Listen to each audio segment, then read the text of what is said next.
theatre, film, TV and more. Suzy Wrong reviews it all on Joy Drive. Hey, Suzy Wrong. Hi, my dearest Senor Warren. I've got a question for you. Yeah. Do you know how old your parents were when they gave birth to you? I'm just calculating. I think maybe 25, around about that age. Do you think they were very young to make a decision like that? Yes. Yeah, I think so. When I look at my maturity now compared to what I was like when I was 25, I don't think I would have been, anywhere near as informed in making decisions like that. What about you, Suzy? How old were yours? Oh, they were even younger. I think my mother fell pregnant with me when she was 21 and my father was 23. They were very, very young, and they definitely didn't know what they were doing, which makes me think, right? Back in the day, it was very commonplace that they would have kids in the early 20s. I think both Australia and in Singapore, it was very commonplace. Yeah. I think so too. I don't think it was certainly anything abnormal. I wonder what the average age now is for having kids. I have no idea. I wonder what it is. I would say slightly older. I would think that that's the case. I would have thought so too. But certainly it did strike me as being very young at that age. I mean, I remember girls having kids when I was at high school too, high school colleagues having kids as well. I remember one girl went around with a pram. So it doesn't matter, does it, what age you have them at? Does that mean that we are just people who are blind, the blind leading the blind, generation after generation? Maybe we are. And maybe we look back at previous generations and we easily judge them, but we don't know what it was like at the time, what was acceptable was and what sort of pressures they had at the time as well. We have no idea about that. Suzy, we're talking about a show today. Tell us about it. This is the story of Adela, who grew up in a conservative Spanish town, not being told by their parents that they were in fact born intersex. As was typical in the 70s, it had been decided at birth that Adela would be brought up as a girl, which involved surgical operations that removed part of their anatomy. When Adela finally discovered the truth about their biology at the age of 27, long-standing questions that have troubled Adela for years are answered, but real upheaval sets in as they commence a journey of exploration and self-determination. The film is My Dearest Señorita, a new Spanish film on Netflix, brought to you by the same producers of Veneno, which we reviewed here several years ago with great enthusiasm. I'm glad to report that this new production is just as worthy of your time and attention. It is made with tremendous flair, but also always full of heart and brims with thoughtfulness. It is very passionate, like all the best Spanish films are, with some truly amazing performances, but never melodramatic and never exploitative of the I in LGBTQIA. For people who know only a little about intersex conditions, My Dearest Señorita will serve as a valuable source of information. And for those of us who know the basics, it is a highly satisfying experience that takes us into unexpected nuances of one intersex person's interior world. The way Adela learns about gender with all its manifestations and meanings proves a fascinating watch, and the way queerness is framed within a narrative, something I consider to be the ultimate non-binary, is truly inspiring. My Dearest Señorita is about the rejection of norms and conformity and a celebration of resistance and, to quote the film, insistence in a person's search for happiness and harmony. If art is about helping us get closer and closer to the truth about this earthly existence, then I think this wonderful film about an intersex body is a great success. Warren, what did you think?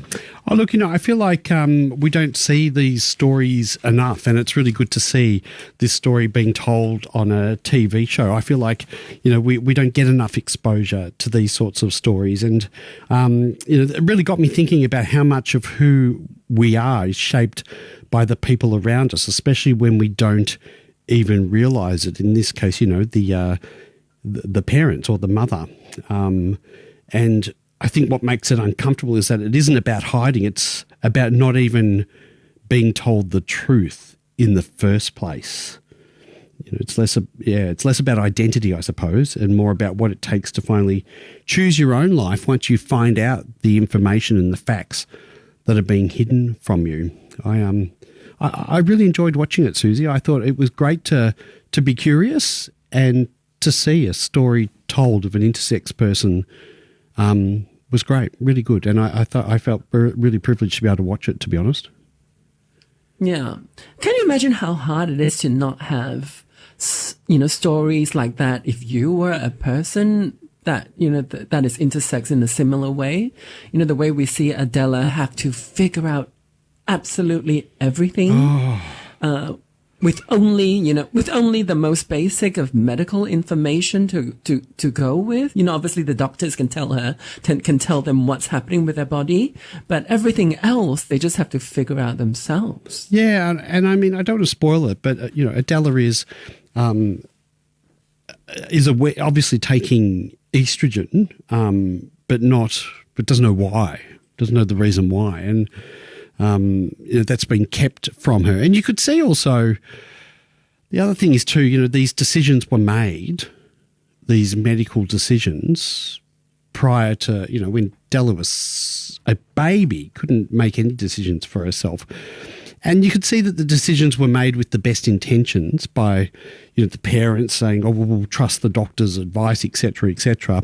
It wasn't done with any malice or anything. It was about, and there was a genuine desire for Adela's mother to protect her as much as she could. And she even said, look, I'll be by there forever for you. So there was certainly a love and a desire to protect her. But then, she also said, no one will ever know sort of the truth. Yeah, there's a lot of shame involved. Yeah, they are being parental and protective, but a lot of it is about shame. I think. And I think hopefully now things have changed significantly. I understand from the periphery that these operations at birth are taken much more seriously now. Where in the film, they were born in 1972.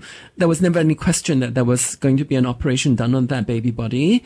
But from what I understand, people take these considerations much more seriously now. I hope so, because it implied that no one will know the truth. Well, there was nothing wrong with her. There was nothing to be ashamed of. There was nothing to hide, and they didn't even tell her. Yeah, just very different. They're a very, very small minority, but there's nothing wrong with their bodies. Yeah, exactly. I don't want to make this sound like a very heavy film. I don't think it's a very heavy film. No, it's not. I think there is a lot of joy in it, and there's a lot that's quite fun to watch. So I definitely do encourage people to check it out. Yeah, the other thing is that the woman who comes to the rescue and gives Patricia is, what a great character Patricia is. Just observing what's needed, and then just, I'm going to help you, and incredible. Yeah, just the wisdom from that actor is so incredible without saying very much. You know, and both these actors, Adela and Patricia, it's their first time acting on film, and I just thought, wow, this is such an incredible moment for those two, and for trans and intersex people, to see an opportunity like that and unearth the talents of these two is just incredible. I feel so happy to have seen that. Exactly, and the other thing is too, if you look at Patricia's character, unconditional love for everyone, and who cares? Like, even someone came in with a baby to work in her establishment, and who cares? We'll deal with it. Don't worry. Like, what a great role model to have. What a great role model, and a great sort of rescuer of someone who was lost and, ashamed of themselves and unable to get jobs because they were too scared to show their ID card, etc. What a great rescuer to come along. Patricia, I loved her. I would love to hang out with Patricia. Yes, it is so much of a story about shame. I think Spain has such a big influence from the Catholic and the Christian church.